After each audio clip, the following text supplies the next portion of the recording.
글로벌 금융위기 이후로 중앙은행이 연방정부나 우리나라 중앙은행들이 화폐 공급을 많이 하기 위해서 양적 완화를 했음에도 불구하고 다른 한쪽에서는 돈의 양은 늘어나는데 속도는 계속 떨어지고 있는 현상이 있습니다. 그래서 통화 이론의 거시경제에서 피셔의 등식이라고 어빙 피셔의 모형이라고 그러는데요.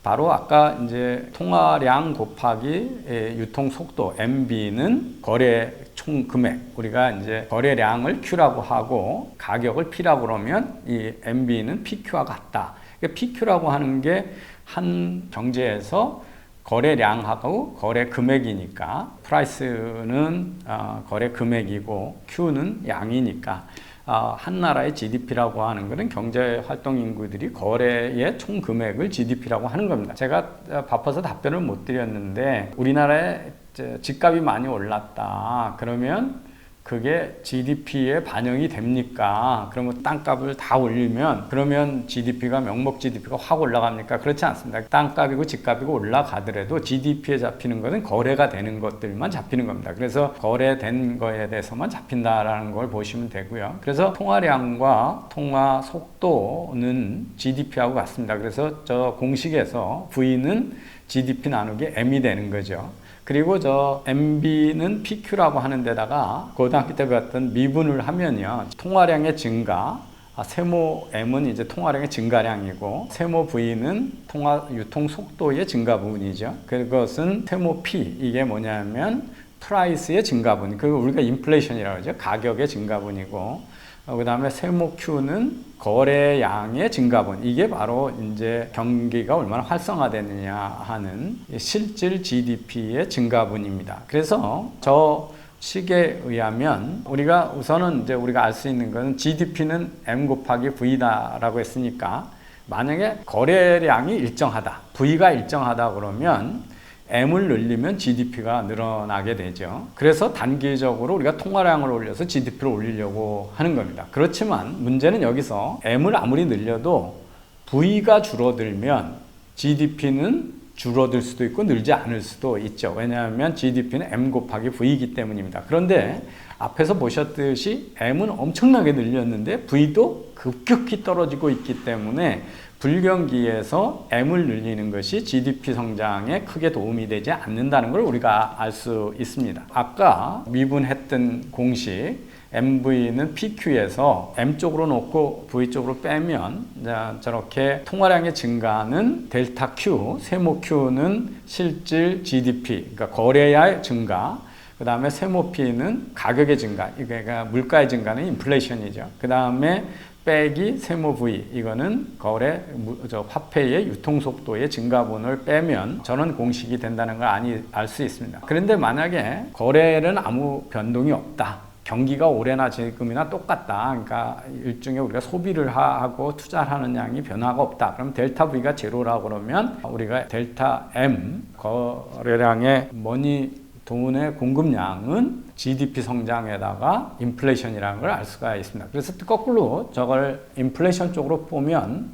인플레이션은 통화량의 공급의 증가분, 머니 그로스 빼기 리얼 GDP 그로스, 델타 Q가 되죠. 만약에 델타 V가 제로라면. 그래서 우리가 단기적인 효과를 한번 생각해 볼 수 있습니다. 이거 단기적으로, 아주 초단기적으로 물가가 변동이 없다. 그럼 델타 P가 제로가 되죠. 그리고 돈의 속도, 거래량에도 별 변화가 없다. 그럼 델타 V가 제로가 되면, 그래서 델타 P하고 델타 V가 제로가 되면 델타 M 이꼬로 델타 Q가 되니까 그 화폐의 증가분은 바로 실질 경제성장의 증가분이 됩니다. 그래서 단기적으로 인플레이션도 없고 그 다음에 돈의 속도에도 유통속도에도 변동이 없다. 그러면 돈을 공급하면 경제가 늘어난다. 이런 걸 우리가 알 수 있죠. 그리고 만약에 초단기에서 경제성장이 없다. 그럼 델타 Q가 제로다. 그러면 델타 V가 제로인 경우에는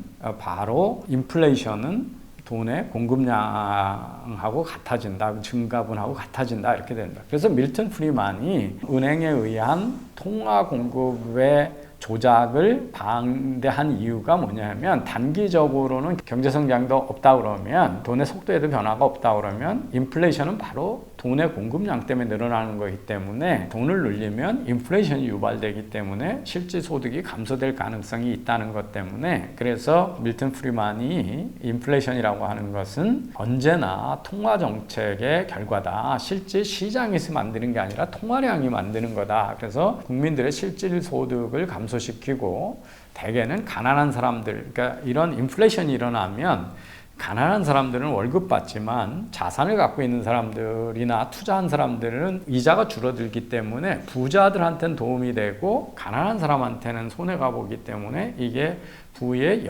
재분배, 가난한 사람들의 돈을 뺏어서 부자한테 주는 거기 때문에 중앙은행의 역할을 상당히 경계한 게 있습니다. 그리고 이제 장기적으로는 통화 공급으로 가지고 경제 성장을 높이지 못한다는 것은 증명이 되어 있습니다. 왜냐하면 실질 경제 성장이라고 하는 것은 같은 자원을 넣고 더 많은 부가가치를 생산할 수 있는 능력의 확대가 경제 성장이지 돈의 공급량으로 좌우되지 않는다는 게 있습니다. 그래서 우리가 그런 통화량과 경제 성장과 인플레이션의 관계를 간단한 공식으로부터 유도할 수 있다는 것을 볼 수가 있습니다. 그런데 이제 우리 지금 불경기 상황에서 글로벌 금융위기 이후에 우리도 마찬가지고 통화량을 늘렸는데 M을 늘렸는데 V가 줄어들면 GDP는 명목 GDP입니다. GDP는 MV라고 그랬는데 M은 늘어도 V가 줄어들면 결국 효과는 별로 없는 GDP 성장의 결과가 없다라고 하는 거죠. 그럼 왜 V는 줄어들고 있는가? 돈의 유통 속도는 줄어드는가? 돈의 유통 속도라는 게 거래 빈도라는 걸 이미 앞에서 설명드렸으니까 우선은 하나는 현금을 움켜쥐고 있을 가능성이 큽니다. 통화량을 늘릴 때 금리가 낮아지기 때문에 금리가 높으면 현재 있는 현금을 예금해 두는 게 좋은데 금리가 낮은 상태에서 그 다음에 낮은 물가 그러면 현금의 가치가 높아지고 그래서 기업이 현금을 보유하고 투자를 안 하게 되고 그리고 이제 임금이 안 올라가면 사람들이 돈을 잘 안 쓰게 되죠. 그리고 특히 이제 일본 같은 데서 미래가 불확실해지면 현금을 가지고 있고 투자를 안 하게 되고 소비를 하지 않고 물가가 계속 낮아질 거기 때문에 지금 사는 것보다 올해 사는 것보다 내년에 사는 게 훨씬 좋죠. 그러니까 금리는 낮아서 인플레이션이 없기 때문에 현금을 가지고 있다가 물가만 계속 낮아진다 그러면 뒤에 사는 게 점점 싸지니까요. 그래서 낮은 이자가 소비 증대로 일어나지 않는 이유가 이제 일본에서 디플레이션 경제의 경우입니다. 이런 현상은 또 이제 확장 통화 정책이 있고 그다음에 이제 빚이 많아지면 정부가 빚 갚느라고 재정 축소를 하게 되고 또 하나 더 결정적인 거는 자기가 소득뿐만 아니라 그 웰스 효과라고 해서 자기 부가 줄어들면 소비를 잘 안 하게 되거든요. 그래서 실현되지 않은 이익인데도 집값이 많이 올라가서 기분상 부자가 됐거나 주가가 많이 올라가서 내가 또 부자가 될 가능성이 있다면 사람들이 소비를 늘리는데 글로벌 금융위기나 일본의 자산 버블이 꺼지고 나서 자기가 가지고 있던 자산보다 확 줄어들었고 그 다음에 미국 같은 경우는 학생들이 학자금융자를 많이 냈는데 취업이 안 되고 이렇게 되면 부채는 늘어나고 자기 부는 줄어들기 때문에 그렇게 되면 소비를 더 안 하게 되고요. 또 하나는 큰 이유가 고령화죠. 고령화는 자기가 저금해 놓은 돈을 가지고 살아야 될 기간이 훨씬 길기 때문에 단기간에 써야 되는 돈을 점점 아껴서 쓰게 되는 거죠. 그래서 은퇴 후에 과거 우리가 1, 2차 산업혁명 때는 은퇴 후에 한 9년이나 10년 살다 죽었는데 우리나라 같은 경우 지금 60세에 은퇴를 한다고 해도 30년을 더 살아야 되는 평균적으로 30년을 더 살아야 된다면 돈을 훨씬 덜 쓰게 되는 거죠. 그래서 전 세계적으로 부위가 줄고 있습니다. 그리고 이게 미국의 저축률인데요. 개인 저축률입니다. 보시면 금융위기 후에 점진적으로 올라갔다가 경기가 활성화되니까 줄었다가 지금 2020년에 보면 가처분 소득 대비 저축을 얼마나 하는 거고 확 올라가 버리잖아요. 그래서 불경기에는 다들 소비를 줄이고 저축을 늘리기 때문에 소비와 투자를 줄이고 저축을 늘리기 때문에 돈이 잘 안 돌게 되는 거죠. 한국도 보시면 개인 저축률이 외국하고 똑같이 금융위기 후에 계속 올라갔었습니다. 그러다가 우리나라가 한 2016년, 17년은 상당히 호황이었는데요. 그때 저축률이 조금 내려갔었죠. 그래서 이게 이제 개인이고 옆에 가계입니다. 그래서 개인하고 가계하고 거의 비슷한데 2016년, 17년에 줄다가 지금 이제 그렇게 돼서 경기가 불안해지면 저축률이 올라가는 경향이 있기 때문에 돈이 잘 안 도는 거죠. 그래서 오늘 말씀드리고자 하는 것은 경기가 침체되고 불경기에 더 떨어지지 않게 정부가 돈을 많이 풀지만 결국은 돈이 돌지 않아서 인플레이션이 오거나 경기 활성화에 상당히 제한적일 수밖에 없다. 정부가 지금 돈을 어마어마하게 풀어가지고 소비 진작한다고 그러지만 그거로 막을 수 있는 건 아주 적고, 왜냐하면 사람들이 이미 심리가 그리고 경제가 불안하기 때문에 은행도 함부로 융자를 못 주고, 그래서 은행에 들어간 돈이 경제 쪽으로 들어가지 않는 게 이제 머니 멀티플라이어가 줄어든다. 그거가 결국 머니 서플라이어도 머니 베이스에 비해서 통화량에 비해 기존 본원 통화에 비해서 시중에 공급되는 양도 제한적인 데다가 돈이 늘어나도 통화 유통 속도가 줄어들기 때문에 GDP 증가나 인플레이션으로 갈 가능성이 적다. 그래서 기대한 만큼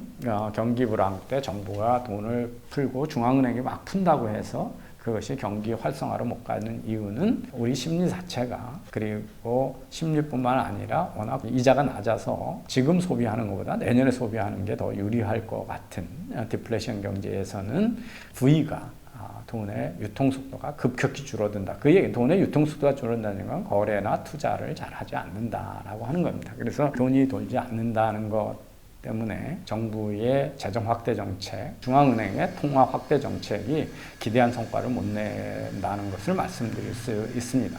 단 그래서 인플레이션 걱정보다는 디플레이션 걱정이 더 크고요. 정부의 이런 뭐 나라를 살릴 것처럼 막 돈을 빌려서 또는 재정 확대 정책을 쓰지만 그것은 아주 제한적인 효과일 수밖에 없다라는 걸 이해하실 수 있습니다. 그래서 지금 인플레이션 걱정이 되냐? 자산 인플레이션은 됩니다. 부자들은 돈이 많기 때문에 자산에 공급이 부족한 자산을 찾아서 그쪽으로 가는 건 되지만 경제 전체에 인플레이션은 가지 않는다. 이런 것을 이해할 수가 있습니다. 그래서 여러분 이 거시경제의 화폐 이론의 아주 간단한 공식을 통해서 경제가 어떻게 흘러가는지에 대한 이해를 좀 높일 수 있을 것 같아서 설명을 드렸습니다. 감사합니다.